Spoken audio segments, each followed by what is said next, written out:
ओम नमो भगवते वासुदेवाय। ओम नमो भगवते वासुदेवाय। ओम नमो भगवते वासुदेवाय। ओम अज्ञानतिमिरान्धस्य ज्ञानाञ्जनशलाकया चक्षुरुन्मिलितं येन तस्मै श्रीगुरुवे नमः।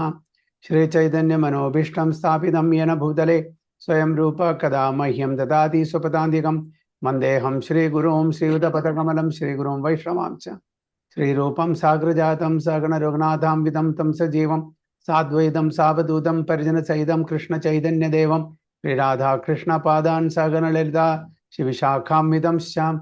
हे कृष्णा करुणा सिन्धु दीनबन्धो जगत्पते गोपेश गोपिका कान्द राधा कान्द नमोस्तुते। तप्त काञ्चन गौरांगी राधे वृन्दावनेश्वरी शबानुसुते देवी प्रणमामि हरिप्रिये।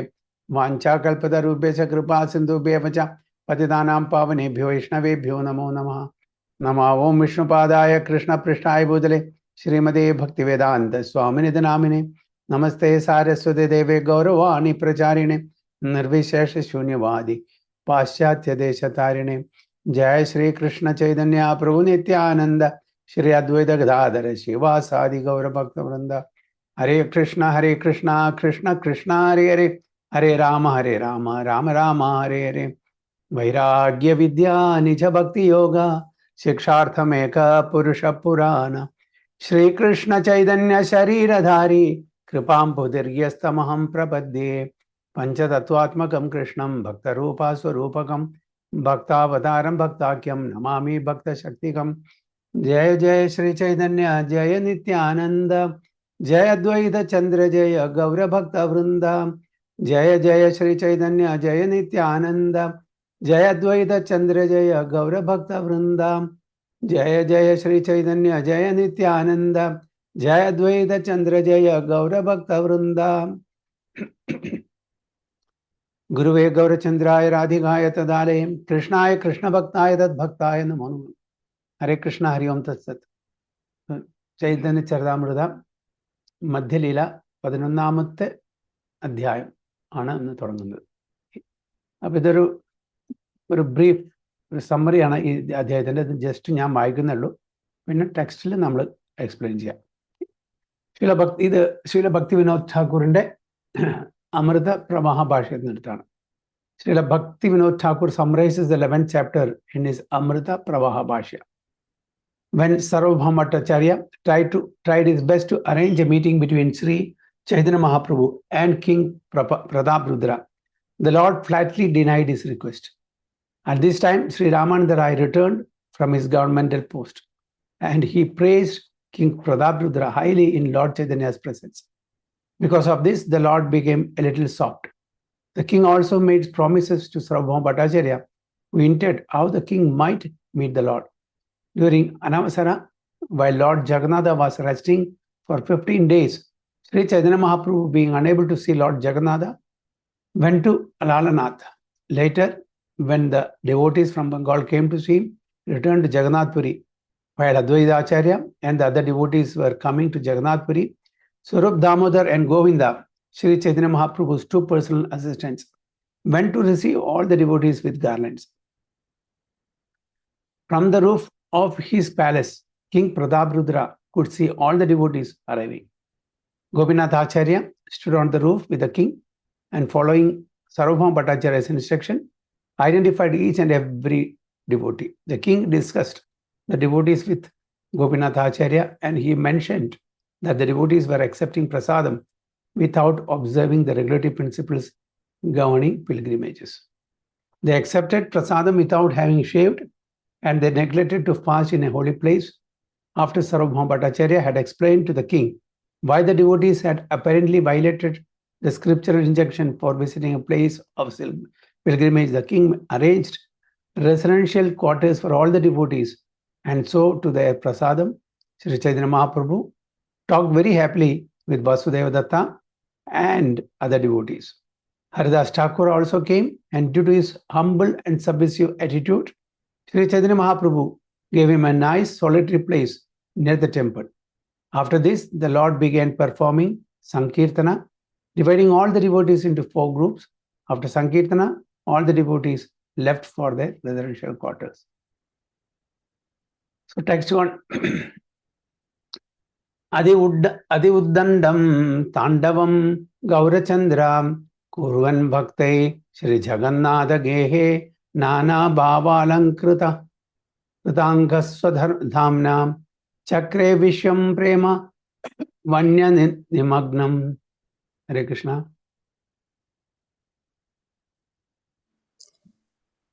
അതി ഉദന്തം താണ്ഡവം ഗൗരചന്ദ്ര കുർവൻ ഭക്തി ശ്രീ ജഗന്നാഥ ഗേഹേ നാനാഭാവാലങ്കാര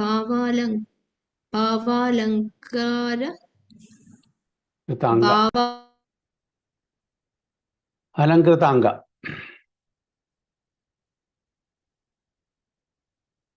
മ്യൂട്ടായി മാസി, മ്യൂട്ടായി.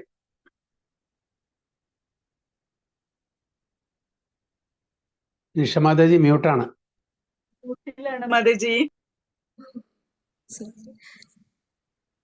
ചക്രേ വിശ്വം പ്രേമ വന്യാനിമഗ്നം.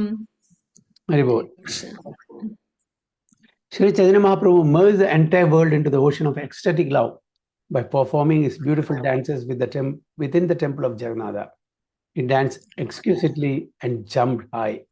Chaitanya Mahaprabhu, as usual, അദ്ദേഹം വന്നിട്ടുള്ള ആ മിഷൻ എന്താണ്, എന്ത് ഉദ്ദേശത്തോടാണ് ഇവിടെ വന്നിരിക്കുന്നത്, അതാണ് എപ്പോഴും എവിടെ ചെന്നാലും എന്താണ് സങ്കീർത്തന യജ്ഞം അല്ലേ. അപ്പോൾ അത് ഏറ്റവും കൂടുതൽ ചെയ്തിരിക്കുന്നത് ജഗന്നാഥ ടെമ്പിളിലാണ്, പുരിയിലാണ്. കാരണം വെച്ചാൽ അവിടെയാണ് കൂടുതൽ സമയം അദ്ദേഹം 18 വർഷം ചെലവഴിച്ചത് സന്യാസം എടുത്ത ശേഷം. 24 വർഷത്തിലെ 18 വർഷം ജഗന്നാഥ് പുരിയിലായിരുന്നു. എവിടെയാണ് താമസിച്ചിരുന്നത് ചൈതന്യ മഹാപ്രഭു?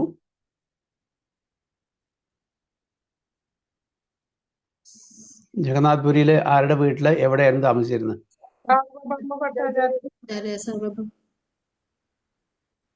എന്താ പറഞ്ഞ ശ്യാമള മാതാജി? അല്ല അല്ല,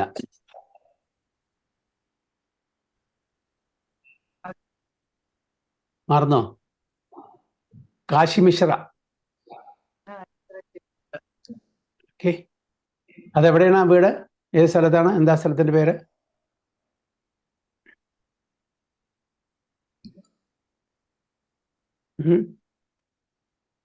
മറന്നോ? ഗംഭീര. ഓക്കെ, അവിടെ ഏത് ടെമ്പിളാണുള്ളത് ഗംഭീരയില്?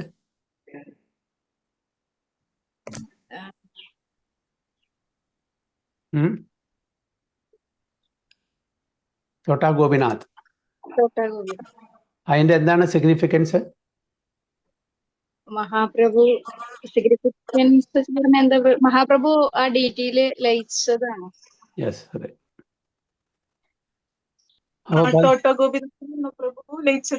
അതെ,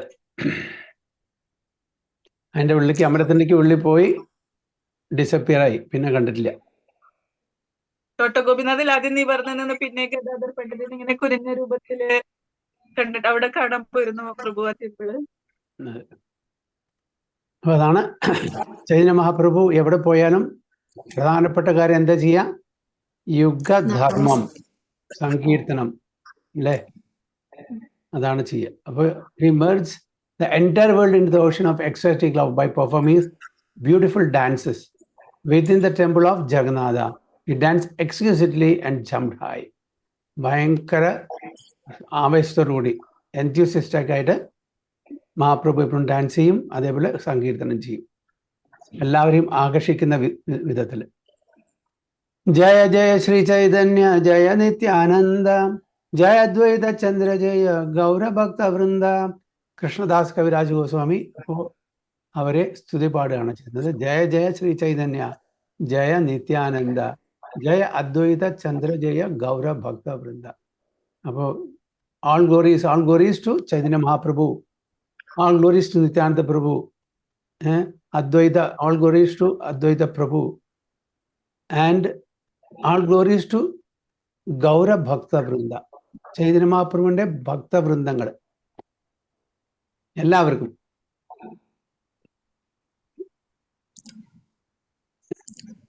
All glories to Lord Sri Chaitanya Mahaprabhu, all glories to Lord Nityananda Prabhu, all glories to Sri Advaita Prabhu, and all glories to all the devotees of Sri Chaitanya Mahaprabhu. Aradhina Sarvabhama Kahe പ്രഭുസ്ഥാനേ അഭയദാന ദേഹായാദി കരി നിവേദനേ.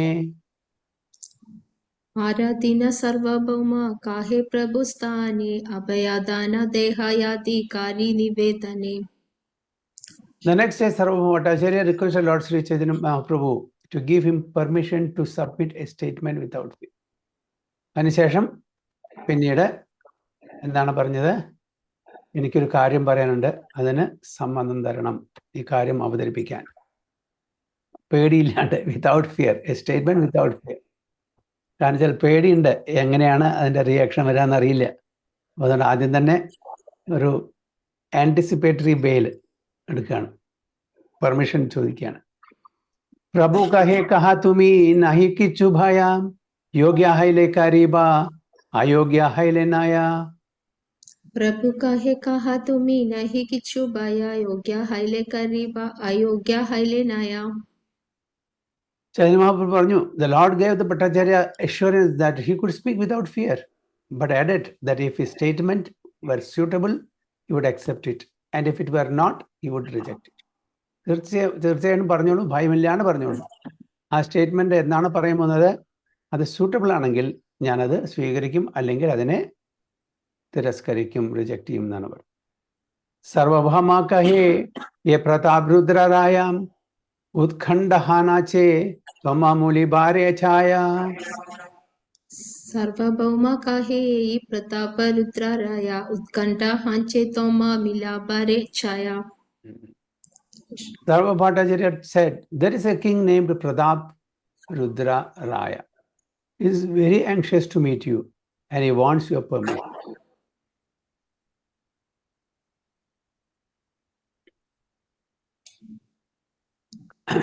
Karne hastadiya prabhu smare narayana sarvabhauma kaha kena ayogya vachana. कर्णे हस्तदीय प्रभु स्मरे नारायण सर्वभौम कहा केना अयोग्य वचन. As soon as Sri Chaitanya Mahaprabhu heard this proposal, he immediately covered his ears with hands and said, my dear Sarvabhauma, why are you requesting such an undesirable thing from me? അപ്പോൾ ഇത് പറഞ്ഞ ഉടനെ മഹാപ്രഭു എന്താ വെച്ചത്, തൻ്റെ ചെവി പൊത്തി. എന്നിട്ട് പറഞ്ഞ, എന്തിനാണ് ഇങ്ങനെ പറയാൻ പാടില്ലാത്ത കാര്യങ്ങൾ പറയുന്നത്, ആഗ്രഹിക്കാൻ പാടില്ലാത്ത ആഗ്രഹിക്കുന്നത്, അൺഡിസൈറബിൾ തിങ് ഫ്രം മീ. എന്താണ് മഹാപ്രഭു ഇത് പറയാനുള്ള കാരണം? എന്തുകൊണ്ട് പ്രതാപ് രുദ്ര മഹാരാജാവിന് ഓഡിയൻസ് കൊടുക്കാൻ ആഗ്രഹിക്കുന്നില്ല? കിങ് ആയതുകൊണ്ട്, മെറ്റീരിയലി അതുകൊണ്ട് അറ്റാച്ച്. സന്യാസി വര്യൻ ഇങ്ങനത്തെ യാതൊരു ഭൗതിക തലത്തില് ജീവിക്കുന്ന ആൾക്കാരെ ഒരിക്കലും അടുത്ത് പോവില്ല. സന്യാസി വര്യൻ എന്താണ്, ഭൗതിക സുഖം, അത് രാജാവാണ്, അപ്പൊ എല്ലാം ഒപ്പുലൻസും ഉണ്ട് അദ്ദേഹത്തിന്. ഓക്കെ, വളരെ ഹൈ ഒപ്പുലൻ ആയിട്ട് ജീവിക്കുന്ന ആൾക്കാര്. അപ്പോൾ വാട്ട് ബിസിനസ് എ സന്യാസി ഹാസ് ഗോട്ട് ടു ഡു? എന്ത് ബിസിനസ്സാണ് ഒരു സന്യാസിക്ക് അങ്ങനത്തെ ഒരു സ്ഥാനത്ത് പോകേണ്ട ആവശ്യം? നമ്മുടെ ഗൗരകിഷോർ ബാബാജി മഹാരാജ്, ഭക്തി സിദ്ധാന്ത സരസ്വതി ഗോസ്വാമി മഹാരാജിന്റെ ഗുരു, സ്പിരിച്വൽ മാസ്റ്റർ. അപ്പൊ അദ്ദേഹം വളരെ ഹൈലി എലിവേറ്റഡ് ഡിവോട്ടിയാണ്, വളരെ സിമ്പിൾ ആൻഡ് ഹംബിൾ. എല്ലാവർക്കും അറിയാം ഈ ബാബാജി, എല്ലാവർക്കും അറിയാം. എല്ലാവരും അദ്ദേഹത്തിൻ്റെ അടുത്ത് പോയിട്ട് വരം വാങ്ങും, കൃപ വേണം, കൃപ തരണം, കൃപ തരണം പറഞ്ഞിട്ട് പോകുമായിരുന്നു. ഒരിക്കലും ഒരു വെൽതി മർച്ചന്റ്, ഒരു ബിസിനസ് മാൻ ചെന്നിട്ട് ചോദിച്ചു, ബാബാജി എനിക്ക് കൃപ തരണേ, കൃപ തരണേ. വീണ്ടും അതൊന്നും പറയുന്നില്ല, ആൻസർ ഒന്നും പറയുന്നില്ല. വീണ്ടും റിക്വസ്റ്റ്, ഞാൻ കൃപ തരാം പറഞ്ഞിട്ട് അദ്ദേഹത്തിന്റെ കൗപീനം എടുത്തു കൊടുത്തു. കൗപീനം എടുത്തു കൊടുത്തു. അദ്ദേഹം ആകെ അന്തളിച്ചു. എന്താണ് അതിന്റെ അർത്ഥം? എന്തുകൊണ്ടാണ് കൗപീനം കൊടുത്തത്? എന്താണ് ഈ കൃപ? എന്താണ് അതിന്റെ അർത്ഥം? മെറ്റീരിയലി എനിക്കൊന്നും തരുന്ന ആളല്ല. കൗപീനം എന്ന് പറഞ്ഞാൽ എല്ലാം റിനൗൺസ് ചെയ്തിട്ട് സിമ്പിളായിട്ട് യാതൊരു ആഗ്രഹങ്ങളില്ലാണ്ട് ജീവിക്കാനുള്ള ഭഗവാന്റെ അടുത്തേക്ക് പോകാനുള്ള ഒരു പാത്ത് അത് സ്വീകരിക്കാൻ വേണ്ടിയിട്ട്. ഇദ്ദേഹം എന്തിനാണ് പോയത്? അദ്ദേഹം എന്ത് കൃപയാണ് ആഗ്രഹിച്ചത്? കൂടുതൽ കൂടുതൽ ഐശ്വര്യങ്ങൾ കിട്ടാനുള്ള വരം തരാൻ വേണ്ടിയിട്ടാണ്, അല്ലേ? അതാണ് സാധാരണ നമ്മുടെ എല്ലാവരെയും ആഗ്രഹം. അതായത് നമ്മൾ ചെന്നിട്ട് ഒരു സന്യാസിവന്റെ അടുത്ത് അനുഗ്രഹിക്കാൻ അപേക്ഷിക്കും. നമ്മുടെ ഉള്ളിൽ ആഗ്രഹം എന്താണ്? എൻ്റെ മകന് നല്ല മാർക്ക് കിട്ടണേ, എൻ്റെ മകന് നല്ല ജോലി കിട്ടണേ, എൻ്റെ മകൾക്ക് നല്ലൊരു കല്യാണം വരണേ, എനിക്ക് നല്ല സമ്പത്ത് വരണേ.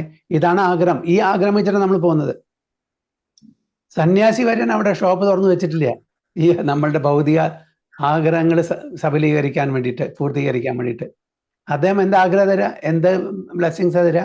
നമ്മളുടെ ഈ ഭൗതിക തലത്തിലുള്ള ആസക്തി കുറയട്ടെ, അതിനുള്ള ബ്ലെസ്സിങ്സ് തരാ.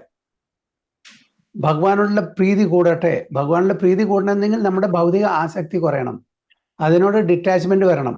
എന്നാൽ മാത്രമേ ഭഗവാനുള്ള പ്രീതി കൂടുള്ളൂ. അപ്പൊ അതാണ് അവർക്ക് തരാൻ പറ്റുന്നത്. അല്ലാണ്ട് അവരുടെ കയ്യിൽ റോൾസ് റോയ്സ് കാറും വലിയ ബംഗ്ലാവും ആ കാര്യങ്ങളൊന്നുമില്ല. അല്ലെങ്കിൽ ബിസിനസ് മാനായിട്ടുള്ള അടുപ്പം, അവരോട് ഇൻഫ്ലുവൻസ് ചെയ്തിട്ട് ജോലി മേടിച്ചു തരാനുള്ള അതൊന്നും അവർ ചെയ്യില്ല. അത് അവരുടെ കാര്യമല്ല. അവര് നമ്മളെ സത്മാർഗത്തിലേക്ക് കൊണ്ടുപോവാ, നമ്മളെ ഉദ്ധരിക്കാനുള്ള ഇതാണ്. അപ്പൊ നമ്മളെ എങ്ങനെ ഉദ്ധരിക്കുക? ഭൗതിക തലത്തിൽ നിന്നും അനാസക്തി അത് നമ്മളിൽ ജനിപ്പിക്കുക. അപ്പോൾ ഇദ്ദേഹം എന്താണ് പറയുക? അദ്ദേഹത്തിന് അറിയാം ഇദ്ദേഹം വന്നിരിക്കുന്നത് ഭൗതിക സുഖങ്ങൾക്ക് വേണ്ടിയിട്ടാണ്, ഭൗതിക തലത്തിലുള്ള അനുഗ്രഹത്തിന് വേണ്ടിയിട്ടാണ്. പക്ഷെ ഇദ്ദേഹം കൊടുത്തത് എന്താണ്? കൗബിൻ. അതായത് ഈ അറ്റാച്ച്മെന്റ് ഒക്കെ വിട്ട് വെറും കൗബിനെടുത്ത് ഒരു റിനൻസി ആയിട്ട് എൻ്റെ കൂടെ വന്നോ, എൻ്റെ കൂടെ ഇരുന്നോ, കുഴപ്പമില്ല. അതായത് അതും അവിടെ ഇട്ടിട്ട് ഓടി അവിടുന്ന്. അതേപോലെ പ്രഭുപാദ് ഒരു സമയത്ത് ട്രെയിനിൽ യാത്ര ചെയ്യായിരുന്നു.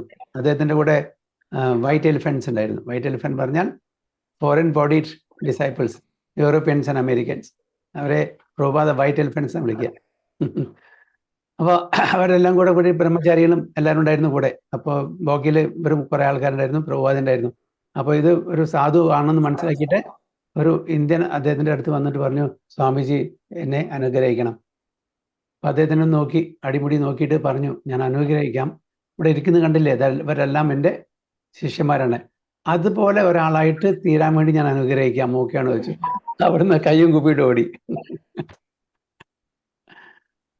അപ്പൊ അതാണ് സന്യാസിവര്യന്മാരുടെ അനുഗ്രഹം. അപ്പൊ ഇവിടെ എന്താ പറയുന്നത്? പ്രതാപരുദ്രൻ ഇത്രയും ഐശ്വര്യമായിട്ടുള്ളൊരു രാജാവിന്റെ ജീവിതം നയിക്കുന്ന ആൾക്ക് അവിടേക്ക് എനിക്ക് എന്താണ് ജോലി? എൻ്റെ അവിടെ അദ്ദേഹത്തിന് എന്നെ കാണേണ്ട ആവശ്യം എന്താ? എനിക്ക് അദ്ദേഹത്തിന് കാണേണ്ട ആവശ്യം എന്താ? അതാണ് പറയുന്നത്. അപ്പൊ ഉടനെ കൈപൊത്തി with his hands and said, my dear Sarvabhauma, why are you requesting such an undesirable thing from me? അപ്പൊ ഒരു സന്യാസി വരുന്ന ഇങ്ങനത്തെ ആൾക്കാരെ കാണാൻ പാടില്ല എന്നാണ് വേദങ്ങൾ പറഞ്ഞിരിക്കുന്നത്. അതാണ് ഇവിടെ എൻ്റെ കോണ്ടെക്സ്റ്റ്. വിരക്ത സന്യാസി ആമാര രാജദർശന സ്ത്രീ ദർശന സമ വിഷര ഭക്ഷണ. विरक्ता सन्यासी अमरा राजा दर्शना स्त्री दर्शना समा विशेरा भक्षणा. Since I am in the renounced order, it is as dangerous for me to meet a king as to meet a woman. To meet either would be just like bringing poison. അപ്പൊ എന്താണ് ചൈതന്യ മഹാപ്രഭു എന്ന്? ഞാൻ റിനൻഷ്യനാണ്, ഒരു ത്യാഗിയാണ്, വൈരാഗിയാണ്. അങ്ങനത്തെ ഒരു വൈരാഗിക്ക് ഒരു രാജാവിനെ meet ചെയ്യുന്നതും ഒരു സ്ത്രീയെ മീറ്റ് ചെയ്യുന്നതും എന്താണ്? വളരെ വളരെ അപകടകരമാണ്. എന്തുപോലെയാണ്? അത് വിഷം കഴിക്കുന്ന പോലെയാണ്. To meet either would be just like drinking poison. കാരണം അവരുടെ ആ സന്യാസ ജീവിതത്തിന് ഭംഗം വരുന്ന കാര്യങ്ങളാണിതെല്ലാം. ഒന്ന് ഓപ്പൺ ലൈഫ്, ഒന്ന് ഓപ്പോസിറ്റ് സെക്സ്. ഇതിന്ന് രണ്ടിന്നും മാറി നിൽക്കേണ്ട അത്യാവശ്യമുണ്ട് അവർക്ക് ആ റിനൻഷ്യൻ്റ് ആയിട്ട് ജീവിക്കണമെങ്കിൽ. അതിന് യാതൊരു കുറവും വരാതെ, അതിന് യാതൊരു ഭംഗം വരാതെ ജീവിക്കണമെന്നുണ്ടെങ്കിൽ അവർ ഈ ഭൗതിക തലത്തിലുള്ള എല്ലാ ആസ്വാദനങ്ങളിൽ നിന്നും മാറി നിൽക്കണം. അപ്പൊ അങ്ങനത്തെ സ്ഥലത്തേക്ക് ഇവർ പോവില്ല സാധാരണ. അതാണ് എൻ്റെ കാരണം. നിഷ്കിഞ്ചനസ്യ ഭഗവത് ഭജനോന്മുഖസ്യ പാരംപരം ജിഗമിഷോർഭവസാഗരസ്യ സന്ദർശനം വിഷയീണം അഥ യോഷിതാം ച ഹന്ത ഹന്ത ഭക്ഷണതോ അപി അസാധോ. നിക്ഷിഞ്ചനസ്യ ഭഗവത് ഭജനോമുഖസ്യ പരം പരം ജിഗമസോർഭവസാഗരസ്യ സന്ദർശനം വിസ്മയം അധയോസ്ഥിതം ച ആഹന്ത ഹന്ത വിശ്വഭക്ഷന്തോപി അസാധു. Very good. Hare Krishna. Greatly lamenting, the Lord then informed Sarvabhauma Bhattacharya, alas, for a person who is seriously deciding to cross the material ocean and engage in the trans-loving service of the Lord without material motives, seeing a materialist engage in sense gratification or seeing a woman who is similarly interested is more abominable than drinking poison unwillingly. Okay. ഇതും ശ്രീ ചൈതന്യ ചന്ദ്രോദയ നാടക എന്നുള്ള ഗ്രന്ഥത്തിൽ നിന്ന് 8.23 എന്നാണ്. Okay, അപ്പൊ എന്താണ് പറയുന്നത്? ചൈതന്യ മഹാപ്രഭു വിഷമിക്കുകയാണ്. ഈ റിക്വസ്റ്റ്, ഈ അപേക്ഷ സർവഭൗമ ഭട്ടാചാര്യരുടെ കൈ തന്നെ തിരുമുഖത്ത് നിന്ന് തന്നെ വന്നല്ലോ. കാരണം അദ്ദേഹത്തിന് അറിയാം ഒരു സന്യാസി എങ്ങനെ ജീവിക്കണമെന്ന്. ഇപ്പൊ രണ്ടുപേരും, അതായത് ഒരു രാജാവ് എല്ലാ ഇന്ദ്രിയഭോഗങ്ങളിലും ഏർപ്പെട്ട് ജീവിക്കുന്ന ഒരാളാണ്, എല്ലാ ഭൗതിക തലത്തിലുള്ള കാര്യങ്ങളിൽ ഏർപ്പെട്ട് ജീവിക്കുന്ന ആൾ. അതൊരു സ്ത്രീയും അതേപോലെ സെൻസ് എൻജോയ്മെന്റിൽ ജീവിക്കുന്ന ഒരു വ്യക്തിയാണ്. അപ്പൊ അങ്ങനത്തെ ആൾക്കാരായിട്ട് സഹവാസം, സംഘം കൂടുന്ന തന്നെ വിഷം കഴിക്കുന്നതിന് തുല്യമാണ് എന്നാണ് പറയുന്നത്. So this is a quotation from Sri Chaitanya Chandrodaya Nataka 8.23. Thus, Sri Chaitanya Mahaprabhu enunciates the principles for a sannyasi renouncing the material world for spiritual advancement. അപ്പോൾ ഒരു സന്യാസി വരെയാണ് ഈ ഭൗതിക ലോകത്തിൽ നിന്ന് വിട്ട് ആധ്യാത്മിക ലോകത്തിലേക്ക് പോയാൽ ഈശ്വര സാക്ഷാത്കാരം നേടാൻ വേണ്ടിയിട്ട് നമ്മൾ ഇതെല്ലാം ത്യജിക്കേണ്ട അത്യാവശ്യമാണ്. എന്നാലേ അവർക്ക് ആത്മീയ തലത്തിൽ പ്രോഗ്രസ് ഉണ്ടാവുള്ളൂ. Spiritual advancement is not meant for magic shows and jugglery, but for crossing the material world and being transferred to the spiritual world. അപ്പോൾ ഇന്നത്തെ കാലത്ത് spiritual, so called spiritual organisations, അതെല്ലാം എന്താണ്? ജസ്റ്റ് ഒരു ഷോ മാത്രമാണ്. ഒരു പേര് പറയുന്നത് സ്പിരിച്വൽ ഗ്രൂപ്പ് എന്നാണ്. പക്ഷെ അതിൻ്റെ ഉള്ളിൽ നടക്കുന്നതാണ്, വരൂ എൻ്റെ മുമ്പിൽ ദക്ഷിണ വയ്ക്കൂ, ഞാൻ ബ്ലസ് ചെയ്യാം, നിങ്ങൾക്ക് നല്ല ജോലി കിട്ടും, നല്ല ഭർത്താവിനെ കിട്ടും, നല്ല ഭാര്യ കിട്ടും, നല്ല കുടുംബം കിട്ടും, ഇങ്ങനെയുള്ള കാര്യങ്ങളാണ് നടക്കുന്നത്. ഇതല്ല സ്പിരിച്വൽ ഗ്രൂപ്പിൻ്റെ ഉദ്ദേശം. സ്പിരിച്വൽ ഗ്രൂപ്പ് എന്ന് പറഞ്ഞാൽ ആധ്യാത്മിക തലത്തിൽ ഒരു വ്യക്തിയെ എങ്ങനെ ഉദ്ധരിക്കാൻ പറ്റും അതിനുള്ള ഒരു ഗ്രൂപ്പാണത്. അപ്പോൾ പക്ഷേ അൺഫോർച്ചുനേറ്റ്ലി, നിർഭാഗ്യവശാൽ ഇന്നത്തെ കാലത്ത് നടക്കുന്ന മുഴുവനെ എന്താണ്? ഭൗതിക തലത്തിലുള്ള ആ കാര്യങ്ങളാണ്. എല്ലാവർക്കും ലാഭ, പൂജ, പ്രതിഷ്ഠ, ഇത് വേണം. എല്ലാവർക്കും ലാഭം വേണം, എല്ലാവരെയും നമ്മൾ ബഹുമാനിക്കണം, ആദരിക്കണം, ഉയർന്ന തലത്തിലേക്ക് കൊണ്ടുപോകണം. അതൊക്കെ കൊടുത്താൽ മാത്രമേ അവർക്ക്, അല്ലാണ്ട് സ്പിരിച്വൽ അഡ്വാൻസ്മെന്റ് സീക്കേഴ്സ് വളരെ കുറവാണ്. അത് ആഗ്രഹിക്കുന്ന ആൾക്കാരെ വളരെ വളരെ കുറവാണ്. സോ പരാംപരം ജിഗമിഷോ means deciding to go to the other side of the material world, അതായത് self realisation. There is a river called Vaitharani, and on one side of this river is the material world, and on the other side is the spiritual world. Okay. Since the Vaitharani river is compared to a great ocean, it's named Bhavasagara, the ocean of repeated birth and death. Spiritual life aims at stopping this repetition of birth and death and entering into the spiritual world where one can live eternally cognizant and blissful. അപ്പോൾ ഒരു സൈഡിൽ spiritual വേൾഡും മറ്റൊരു സൈഡിൽ എന്താണ്? ആധ്യാത്മിക ലോകം, material വേൾഡും സ്പിരിച്വൽ വേൾഡും. Unfortunately, the general populace does not know anything about spiritual life or the spiritual world. The spiritual world is mentioned in the Bhagavad Gita 8.20. Parastasmathu bhavanyo vyakto avyakta sanatana yasa sarveshu bhuteshu nasyastu na vinashyati. Yet there is another unmanifested nature which is eternal and is transcendental to this manifested and unmanifested matter. It is supreme and is never annihilated. When all in this world is annihilated, that part remains as it is.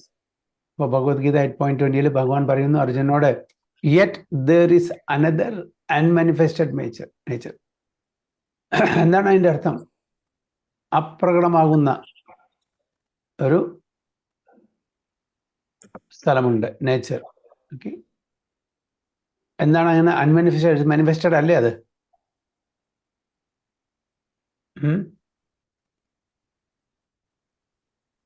എന്താ അർത്ഥം? Yet there is another unmanifested nature.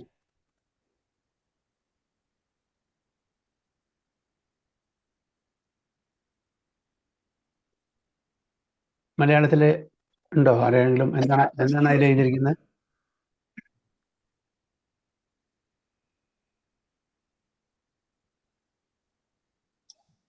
ഹരേ കൃഷ്ണ. ഭൗതിക പ്രകൃതിക്ക് അതീതമായി സനാതനമായ ഒരു അവ്യക്ത ഭാവമുണ്ട്. എന്തുകൊണ്ട് അവ്യക്തമാണെന്ന് പറയുന്നു? അത് വ്യക്തമല്ലേ? അത് ഇല്ലാന്ന് പറയില്ലല്ലോ, അത് അവ്യക്തമല്ലല്ലോ. അത് കഴിഞ്ഞിട്ടൊരു സെന്റൻസ് ഉണ്ട്, സമുൽകൃപ്തമായ അതിന് ഒരിക്കലും നാശമില്ല. Okay, which is eternal and transcendent to this manifested and unmanifested. അപ്പൊ ഇവിടെ രണ്ടാമത്തേതില് മാനിഫെസ്റ്റഡ് ആൻഡ് അൺമാനിഫെസ്റ്റഡ് പറയുന്നു, അവ്യക്തവും വ്യക്തവും എന്ന് പറയുന്നു. അവിടെ അവ്യക്തം മാത്രമേ പറയുന്നുള്ളൂ. അത് അവ്യക്തമല്ല, ഉണ്ടല്ലോ. എന്തുകൊണ്ടാണ് അവ്യക്തം മാത്രം പറയുന്നത്? ഈ ഭൗതിക ലോകത്തിന് മാനിഫെസ്റ്റഡും വ്യക്തവും അവ്യക്തമായിട്ടില്ലാന്ന് പറയുന്നു. മറ്റത് അവ്യക്തമായിട്ടില്ലെന്ന് മാത്രമേ പറയുന്നുള്ളൂ, വ്യക്തമായിട്ടില്ലെന്ന് പറയുന്നില്ല. എന്തുകൊണ്ട് ഇവിടെ രണ്ടും ഉപയോഗിച്ചു, അവിടെ ഒന്ന് മാത്രമേ ഉപയോഗിച്ചുള്ളൂ? എന്താണ് നിങ്ങൾക്ക് മനസ്സിലായത്? അത്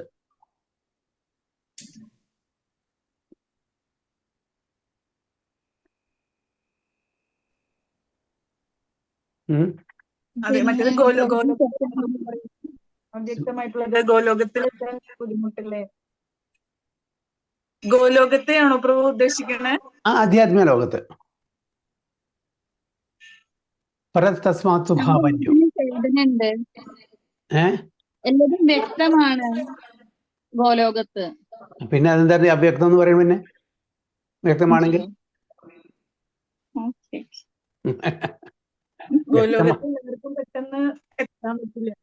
അതൊക്കെ അറിയാം, നമുക്കൊക്കെ അറിയാം. പക്ഷെ ഇതിന്റെ പൊരുള് എന്താണ് നിങ്ങൾ മനസ്സിലാക്കുന്നത്? ശരിക്കും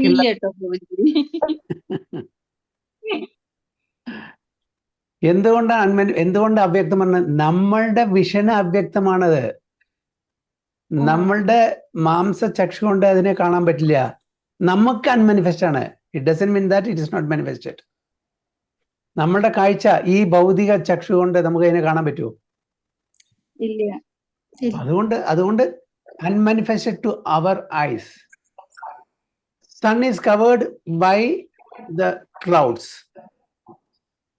സൂര്യൻ മേഘങ്ങളാൽ ആവൃതപ്പെട്ടിരിക്കുന്നു. ശരിയാണോ തെറ്റാണോ?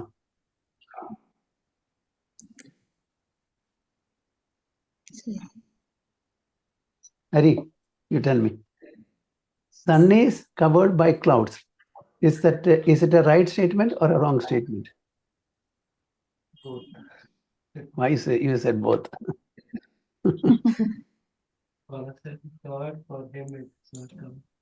Hari says for us it is covered, for him it is not covered. എന്താ നിങ്ങളുടെ അഭിപ്രായം?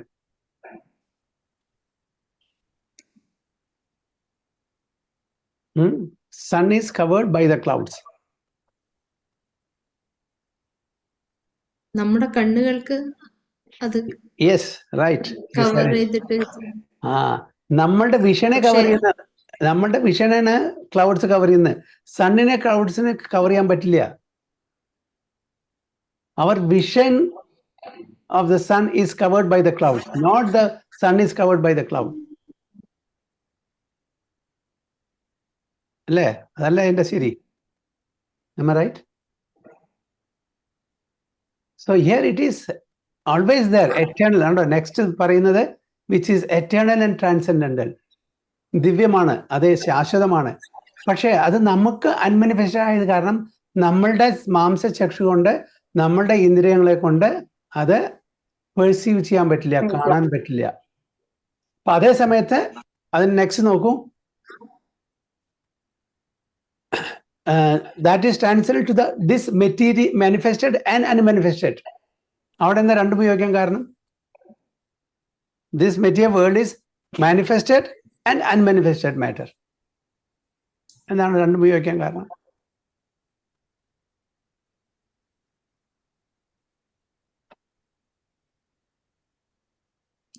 മെറ്റീരിയൽ വേൾഡ് ആണോ പ്രഭുജി ചോദിച്ചത്? അതെ.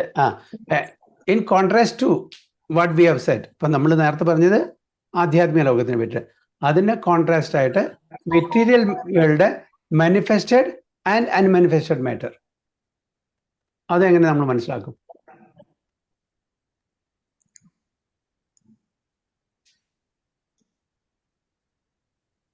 അത് അനിഹിലേഷൻ അതാണോ ഉദ്ദേശിക്കുന്നത്?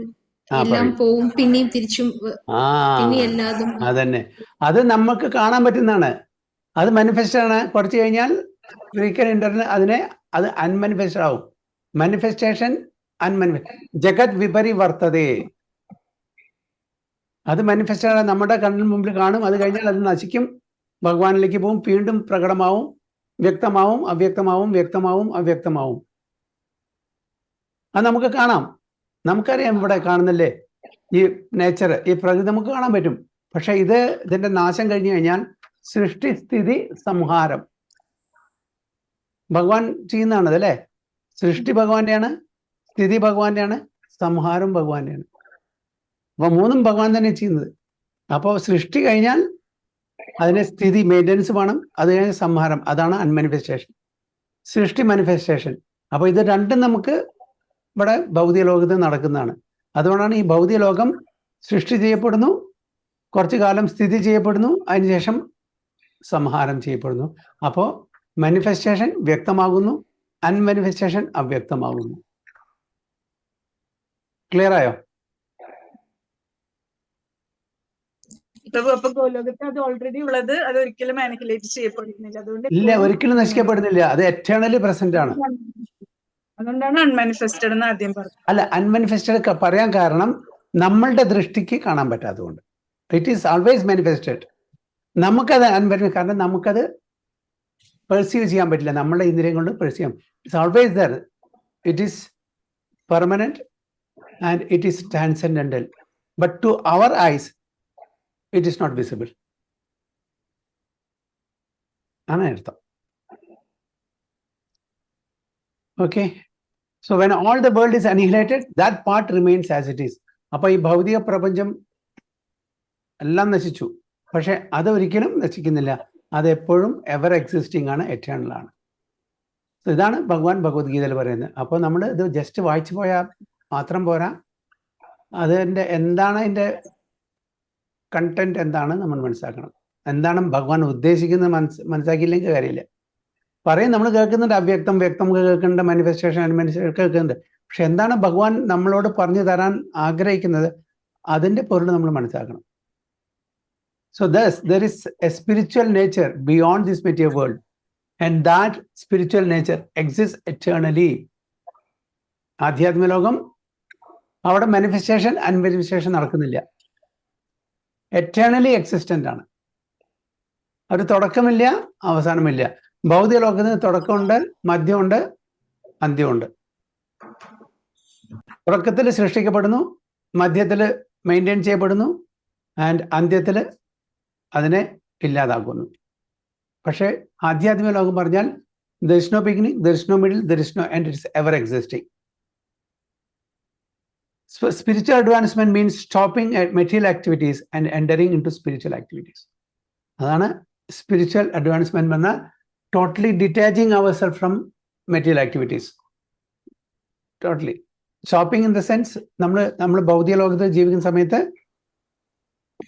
ആസക്തി ഇല്ലാണ്ട് അനാസക്തമായിട്ട് ജീവിക്കണം. അതേസമയം നമ്മൾ ചെയ്യേണ്ട കർമ്മങ്ങളെല്ലാം ചെയ്യുമ്പോൾ ഒരു ആസക്തിയും പാടില്ല. എന്നാൽ മാത്രമേ നമുക്ക് ആ ദിവ്യമായിട്ടുള്ള തലത്തിലേക്ക് പോകാൻ പറ്റുള്ളൂ. This is the process of bhakti yoga. ഇതാണ് bhakti yoga. So bhakti yoga doesn't mean that we renounce everything. Okay? Bhakti Yoga means do all the activities without any attachment. That is Bhakti Yoga. So in the material world, the via media for sense gratification is mainly a woman, One who is seriously interested in spiritual life should strictly avoid women. A sannyasi should never see a man or a woman for material benefit. അതാണ് ചൈതന്യ മഹാപ്രഭു പറഞ്ഞിരിക്കുന്നത്. ഒരു സന്യാസി ഒരിക്കലും ഒരു materially engrossed ആളായിട്ടോ ഒരു സ്ത്രീയായിട്ടോ സമ്പർക്കം ചെലുത്താൻ പാടില്ല. In addition, talks with materialistic men and women are also dangerous and they are compared to drinking poison. Sri Chaitanya Mahaprabhu was very strict on this point. എന്തിനാണ് ചൈതന്യ മഹാപ്രഭു ഇത്രയും സ്ട്രിക്റ്റ് ആകുന്ന കാരണം അദ്ദേഹം എന്താണോ ചെയ്യുന്നത് അതാണ് വരുന്ന തലമുറ ചെയ്യുക. അപ്പോൾ he has to be an example, a model for the following generation, following sannyasis.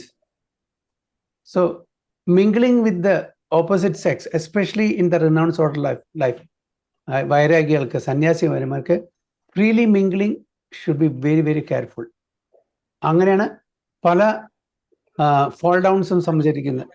നമ്മുടെ ഇതിൽ മാത്രമല്ല എല്ലാ ഗ്രൂപ്പ്സിലും mingling with materially oriented people and the opposite sex. So that has to be very very careful. അതാണ് ചൈതന്യ മഹാപ്രഭു ഉടൻ warn ചെയ്യുന്നത്. അതാണ് ഒരു എക്സാമ്പിൾ സ്വയം കാണിച്ചു തരുന്നത് ഇവിടെ. So he therefore refused to see King Prataprudra, who was naturally always engaged in political and economic affairs. The Lord even refused to see the king despite the request of a personality like Sarvabhauma Bhattacharya, who was the Lord's intimate friend and devotee. Sarvabhauma Bhattacharya വളരെ intimate devotee ആണ്, ഫ്രണ്ടും ആണ് Chaitanya മഹാപ്രഭുവിന്റെ. Still he refused. സാധാരണ നമ്മൾ എന്താ പറയാ, നമ്മുടെ വളരെ ഉത്തമ സുഹൃത്ത് വന്നാൽ എന്തെങ്കിലും പറഞ്ഞാൽ ഞാൻ സാധാരണ അങ്ങനെ ചെയ്യാറില്ല, പക്ഷേ നിങ്ങളുടെ ആ ഒരു ബന്ധം വെച്ചിട്ട് ഞാൻ ചെയ്യുന്നു പറയും, കോംപ്രമൈസ് ചെയ്യും അല്ലേ? ഇവിടെ Chaitanya Mahaprabhu doesn't compromise whoever it is. നിങ്ങൾ അടുത്ത പ്രാവശ്യം ഇതേ റിക്വസ്റ്റ് കൊണ്ട് വന്നാൽ ഞാൻ ഇവിടുന്ന് പോകുന്ന പറഞ്ഞ I not be seen, I will leave. എല്ലാവരും ശ്രമിച്ചു. രാമാനന്ദ റായ്, ശ്രമ ഭട്ടാചാര്യ, നിത്യാനന്ദ പ്രഭു, അദ്വൈതാചാര്യ, എവരിബഡി. പിന്നെ അദ്ദേഹത്തിന്റെ ഭാഗ്യവശാൽ അദ്ദേഹത്തിന് ഓഡിയൻസ് കിട്ടി. അത് വരുന്ന ശ്ലോകങ്ങൾ നമുക്ക് മനസ്സിലാക്കാം.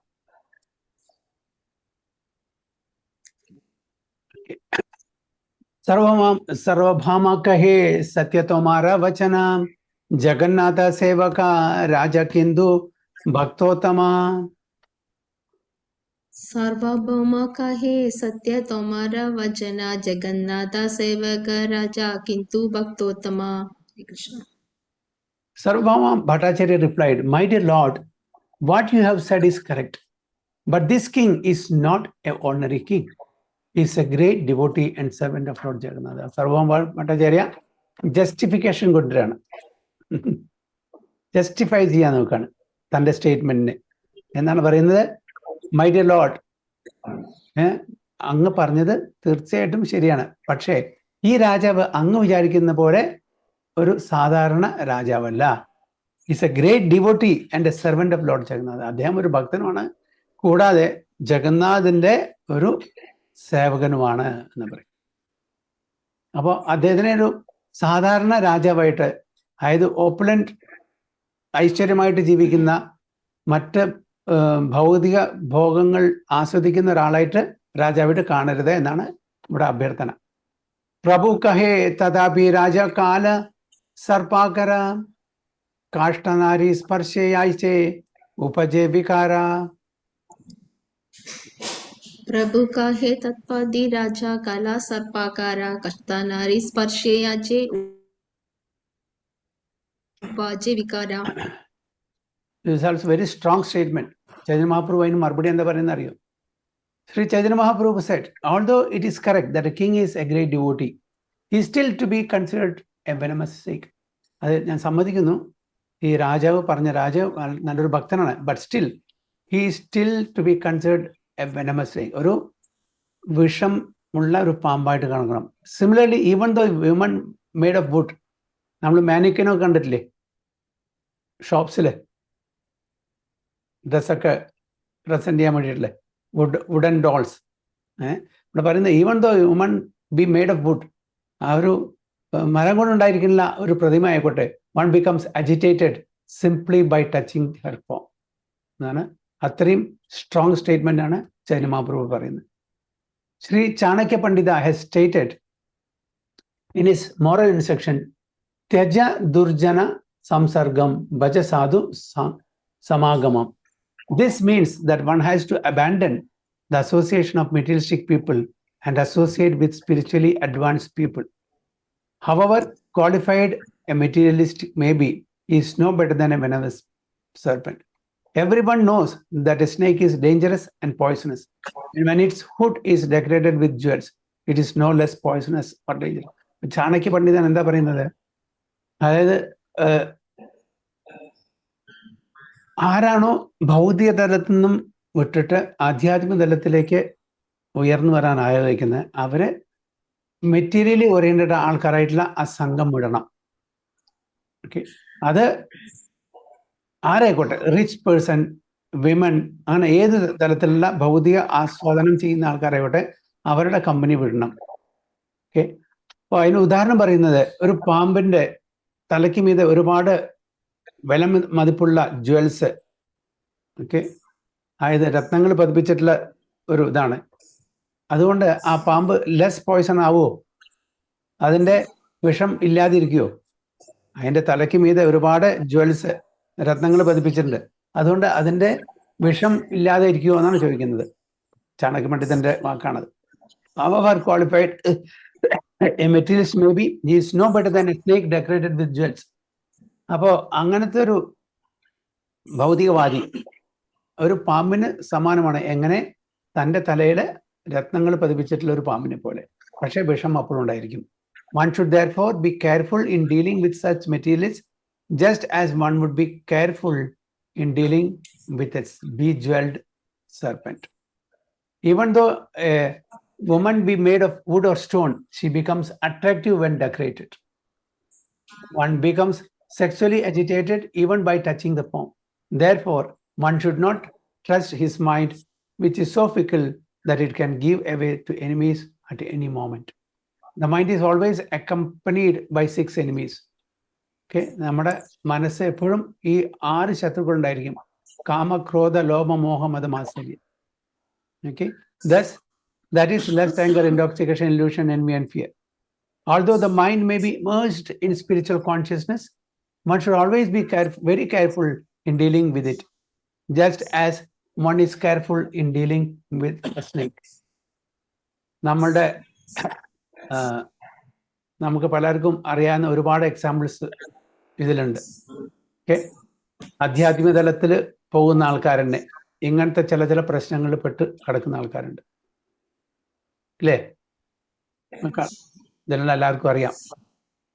അപ്പൊ അതുകൊണ്ട് one should be very careful. If at all we want to really progress in spirituality, we should be very careful in dealing with such people എന്നാണ് പറയുന്നത്. അത് both ways, not one way traffic. It is both ways.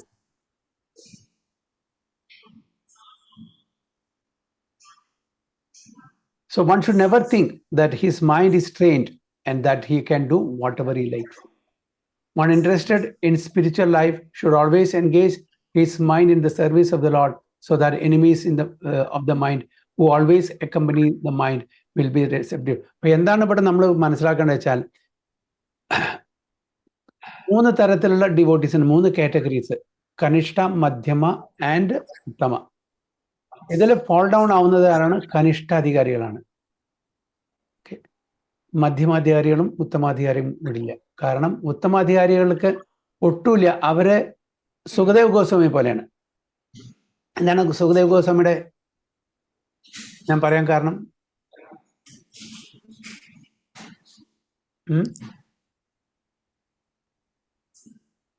എന്താണ് speciality Sukhdev Goswami? Spiritually realised, അല്ലേ? അപ്പോൾ അവര് ഒരാളെയും discriminate ചെയ്തില്ല. Mail form, female form, സ്ത്രീ, പുരുഷൻ, അങ്ങനത്തെ യാതൊരു ഡിസ്ക്രിമിനേഷനും ഇല്ല. അപ്പൊ അവർക്ക് എല്ലാം ഒന്ന് തന്നെയാണ്, എല്ലാം ഭഗവാന്റെ ആത്മാവാണ്. നേരെ മറിച്ച് കനിഷ്ഠാധികാരികൾക്ക് ആ ഡിസ്ക്രിമിനേഷൻ ഉണ്ട്. കാരണം ഇത് മെയിൽ ബോഡി, ഇത് ഫീമെയിൽ ബോഡി, ഇത് അട്രാക്റ്റീവ്, മറ്റേ നോൺ അട്രാക്റ്റീവ്, അങ്ങനെ. അതുകൊണ്ട് അവര് they are subjected to become prey. അപ്പൊ അതുകൊണ്ട് വെരി കെയർഫുൾ. പ്രഭുപാദ അമേരിക്കയിൽ പോയപ്പോൾ സച്ച് സന്യാസി, അമേരിക്ക എങ്ങനെയാണ് നമുക്കറിയാം, എങ്ങനെ ജീവിക്കുന്ന, എങ്ങനെ ആൾക്കാരെന്നുള്ളത്, എന്തെല്ലാം ചെയ്യുന്ന അതാണ്. അപ്പൊ ആ ഒരു സൊസൈറ്റിയിൽ നിന്നാണ് ഹിപ്പിയുടെ ട്രാൻസ്ഫോം ചെയ്തിട്ട് ആചാര്യന്മാരെയൊക്കെ എടുത്ത് നല്ല ഭക്തന്മാരാക്കി എടുത്തത് അല്ലേ. അപ്പൊ പ്രഭുപാദ ഇതെല്ലാം ടോളറേറ്റ് ചെയ്യാനുള്ള ആ ഒരു ലെവലിലായിരുന്നു. അതായത് നമ്മളുടെ അർജസ് ഓഫ് ദ സെൻസസ്, കാരണം ആ തലത്തിൽ ഒരു ഉത്തമാധികാരി ആവുകൊണ്ട് അവരൊന്നും ബാധിക്കില്ല. അപ്പൊ ആ തലത്തിലാണെങ്കിൽ കുഴപ്പമില്ല. ഇവിടെ ചൈതന്യ മഹാപ്രഭു ആ തലത്തിൽ അതിലും അപ്പുറത്താണ്. പക്ഷെ എന്താണ് ഇങ്ങനെ പറയാൻ കാരണം, ഇങ്ങനെ ബിഹേവ് ചെയ്യാൻ കാരണം, ഇത് സാധാരണ സന്യാസിമാർക്ക് ഒരു വാണിംഗ് ആണ്. They should be very careful. Chaitanya Mahaprabhu അങ്ങനെ ആ തലത്തിൽ പെടുന്നല്ല അതിന്റെ അർത്ഥം. ചൈതന്യ മഹാപ്രഭു ഒരു എക്സാമ്പിൾ കാണിക്കുകയാണ്, ഒരു മോഡൽ ആവുകയാണ് അവിടെ. So if the mind is not engaged in Krishna consciousness, at every moment there is a chance that it will give away to its enemies. Kama, Krodha, Lobha, Moha, Madhamasya, adine vazhiyorukkum. In this way, we become victims of the mind. Chanting the Hare Krishna mantra engages the mind at the lotus feet of Krishna constantly, that the mind's enemies do not have a chance to strike. അപ്പോൾ നമ്മൾ തുടർച്ചയായിട്ടും നിരന്തരം ഭഗവാന്റെ നാമങ്ങൾ ചെയ്യുന്ന സമയത്ത് എന്താണ്, നമ്മളുടെ purification നടക്കും. അപ്പോൾ ഈ ശത്രുക്കളുടെ വലയത്തിൽ വരാൻ നമുക്ക് യാതൊരു ചാൻസും വരില്ല. ശത്രു നമ്മളെ അറ്റാക്ക് ചെയ്യില്ല. കാരണം നമ്മളുടെ കോൺഷ്യസ്നെസ് ഹയർ ലെവലിൽ പോവും. അപ്പോൾ അവർക്ക് നമ്മളെ സ്ട്രൈക്ക് ചെയ്യാൻ പറ്റില്ല. Following Shri Chaitanya Mahaprabhu's example in these verses, we should be very careful in dealing with the mind. We should not be indulged in any circumstance. Once we indulge the mind, it can create havoc in this life, even though we may be spiritually advanced. അപ്പോൾ എത്ര spiritually advance ആയാലും ശരി, ഞാൻ പറയുന്നത് ഉത്തമാധികാരികളുടെ കാര്യമാണ് പറയുന്നത്. നമ്മൾ തോന്നും, oh I have come a long way, ഒരുപാട് ഞാൻ അഡ്വാൻസ് ആയിട്ടുണ്ട്, now I can freely mingle, I can do this, I can. No, we should not. Even സന്യാസി വര്യന്മാർ അവർക്ക് അങ്ങനത്തെ പൊസിഷനിലുള്ള ആൾക്കാരും കൂടിയിട്ട് അവർ മോഡൽ ആവണം, എക്സാമ്പിൾ ആവണം നമുക്ക് വേണ്ടിയിട്ട്. So the mind is specifically agitated through the association of materialistic men and women. രണ്ടുമുണ്ട്, men and women, both sides. So one should not see. ഇവിടെ കൂടുതൽ വിമൻ എന്ന് പറഞ്ഞാലും കൂടിയിട്ട് നമ്മൾ രണ്ട് സൈഡിൽ നിന്ന് കൊടുക്കണം. രണ്ടും mutually attractive to each other. That will spoil our spiritual advancement. Therefore, Sri Chaitanya Mahaprabhu, through his personal behavior, wants everyone to avoid meeting materialistic person or woman. അങ്ങനെ സാഹചര്യം വന്നാലും കൂടിയിട്ട് ഒരിക്കലും ഒറ്റയ്ക്ക് മീറ്റ് ചെയ്യാതിരിക്കുക. പിന്നെ always in the company of devotees, in the company of husband or wife or whoever it is. So that is the real etiquette for a devotee.